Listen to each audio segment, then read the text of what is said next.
পাহাড়ি মানুষের সবচেয়ে জনপ্রিয় এই খাবারটি বাঁশকুড়ুল। বাঁশবাগান থেকে কেটে নিয়ে আসতে হয়, এসে তারপর এখানে পাহাড়ির জনগণ বিক্রি করে। হ্যালো বন্ধুরা, আমি এখন আছি দিঘিনালা সাপ্তাহিক একটি হাটে। এই হাটটি প্রতি শনিবার বসে থাকে। এই সাপ্তাহিক হাট, এখানে পাহাড়িরা মানুষরা বিভিন্ন আশেপাশের যে এলাকাগুলো থাকে বা ছোট ছোট টিলারা যারা বসবাস করে, ওখান থেকে যারা চাষবাস করে থাকে, এই সাপ্তাহিক বাজারে এই চাষাবাদের ফল, তারপরে শাক সবজি যে যেটা লাগায় এগুলা বিক্রি করার জন্য এখানে নিয়ে আসে। এই দিঘিনালার সবচেয়ে মজার একটি বিষয় হলো, এই দিঘিনালায় প্রতিটা সপ্তাহে বা খাগড়াছড়ি প্রতিটা সপ্তাহে প্রতিদিন কোনো এলাকায় একটি করে হাট বসে থাকে। আজকে হলো শনিবার দিন, এই দিঘিনালা মেন শহরে এই পাহাড়ি হাটটি বসে থাকে। বন্ধুরা, যা আপনি কখনো যে শাক সবজি খান নাই, এখানে আসলে আপনি বিভিন্ন রকমের পাহাড়ি শাক সবজি দেখতে পাবেন, বিভিন্ন রকমের খাবার পাহাড়ি দেখতে পারবেন। এখানে খুবই জনপ্রিয় এই দিঘিনালা বাজারটি। এটি হলো সাপ্তাহিক একটি বাজার। আর এখানে সবচেয়ে মজার বিষয় হলো বন্ধুরা, এখানে আমরা সকাল থেকে অনেক সকালে আসতে হয়। আসলে প্রায় দূর দূরান্ত থেকে মানুষ আসে এবং 8টা-9টা বাজলে অলরেডি বাজারটা শেষ হয়ে যায়।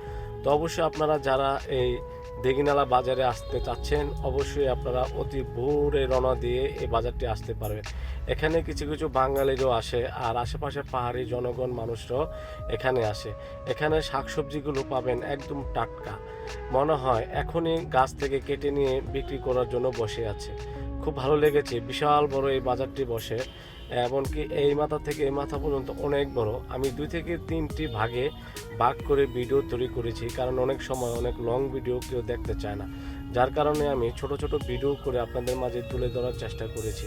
বন্ধুরা দেখুন, পাহাড়িরা মানুষরা এখানে সবচেয়ে মজার বিষয় হলো, পাহাড়ি পুরুষের চাইতে মহিলার সংখ্যা বেশি। দেখুন বন্ধুরা, গাছ পাকা কলা নিয়ে এসেছে, এবং কি এখানকার শশাগুলাও মাশাআল্লাহ অনেক বড় বড় হাইব্রিড শশা ওনারা আগে চাষ করে থাকে। আর লেবু তো বললেই চলে, অনেক কম।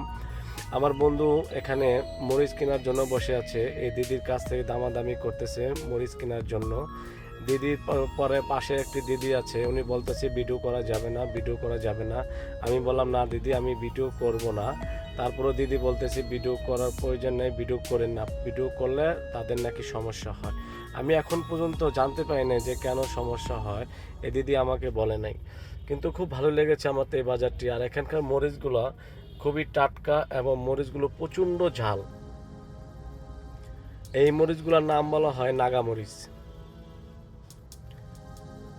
দেখুন বন্ধুরা, কত ছোট ছোট মরিচগুলো, প্রচণ্ড ঝাল হয়ে থাকে এই মরিচগুলো। আর এখানকার পাহাড়ি মহিলারাই বেশিরভাগ আপনার শাক সবজি বিভিন্ন রকম ফল টল নিয়ে আসে বিক্রি করার জন্য, পুরুষ আসে খুব কম। এই অন্যরকম ইতিহাস, এখনও পাহাড়ি জনগণ এখানে না আসলে বুঝতে পারবেন না এখানকার মানুষ কত পরিশ্রম করে, তারপরে এখানে এনে আপনারা এগুলো বিক্রি করে তারা সদাই কিনে তারপরে আবার বাড়িতে চলে যায়।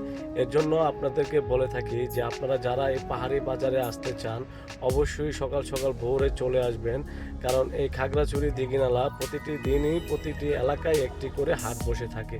তা আমার বন্ধু ছট করে দিদির কাছ থেকে মরিচ কিনে নিল। এখানকার মরিচগুলো বন্ধুরা বলেছিলাম অনেক ঝাল। আর এখানে আশেপাশে অনেক বাঙালিরা থাকে, অনেক বাঙালি এখানে আসে। এটি হলো এখান থেকে কিন্তু সাজেকে খুব সহজে শর্টকাট যাওয়া যায়, যার কারণে এখানকার বাজারগুলো সবসময় রাস্তার পাশেই বসে থাকে। আর এখানকার দেখুন বন্ধুরা, আনারসগুলো কত বড় বড় আনারস, আর কি একটি ফল, এই ফলটি সচরাচর কোনো জায়গায় দেখা যায় না। এগুলো হলো পাহাড়ি আলু। এই পাহাড়ি আলু আমরা খেয়েছিলাম, অনেক মজাদার সুস্বাদু এই পাহাড়ি আলু, আমার কাছে খুব ভালো লেগেছে। দেখুন বন্ধুরা, ঢাকা শহরে দেখেছেন কিনা আমি সেটা বলতে পারবো না, কিন্তু এই পাহাড়ে এসে আমি জীবনে যে ফল দেখিনি, এই পাহাড়ে এসে আমি ফল দেখেছি, খেয়েছি, খুব ভালো লেগেছে। এখানকার মানুষের সাথে আমি মিশেছি, এখানকার মানুষগুলো খুবই ভালো। আর আমরা যে এলাকায় গিয়েছিলাম কাটারুংসরা গ্রামটি, এই গ্রামের আশেপাশে কেউ বাঙালি থাকে না। তো অনেক দূর দূরান্ত থেকে আসে এখানে বাজার করার জন্য, কারণ সাপ্তাহিক বাজার, এক একটি এলাকায় এক একটি বাজার করে বাজার নিয়ে বসে থাকে। আর প্রত্যেকটি বাজারেই কিন্তু রাস্তার পাশে বসে থাকে। আমরা অনেক সকালে ভোরে আসছিলাম, যার কারণে আমরা পুরো বাজারটি ঘুরতে পেরেছি। দেখুন বন্ধুরা, সবাই কোনো না কোনোভাবে কোনো কিছু নিয়ে বসে আছে বিক্রি করার জন্য। এখানকার জীবনযাপন খুবই অন্যরকম একটি জীবনযাপন করতেছে তারা। তো বন্ধুরা, ভিডিওটি কেমন হয়েছে আপনারা অবশ্যই জানাবেন। আর এরকম ধরনের ট্রাভেল ভিডিও যদি আপনারা দেখতে চান অবশ্যই আমার ভিডিওটি সবসময় লাইক কমেন্ট শেয়ার দিয়ে পাশে থাকবেন বন্ধুরা। এখানে আমি প্রায় 4 দিন ছিলাম এই দিঘিনালা এলাকায়। এই প্রায় 3 থেকে 4টি আমি বাজারে ভিডিও তৈরি করে আপনাদেরকে দেখানোর চেষ্টা করেছি এখানকার মানুষ কিভাবে চলাফেরা করে, কিভাবে জীবিকা নির্বাহ করে। এখানকার প্রতিটা মানুষই কিন্তু বন্ধুরা একদম কঠোর পরিশ্রম করে থাকে, যা আমরা ওরকম ধরনের পরিশ্রম করে থাকি না। এটি হলো দিঘিনালা মেইন শহর 0 পয়েন্ট। এখানেই মূলত বাজারটি বসে।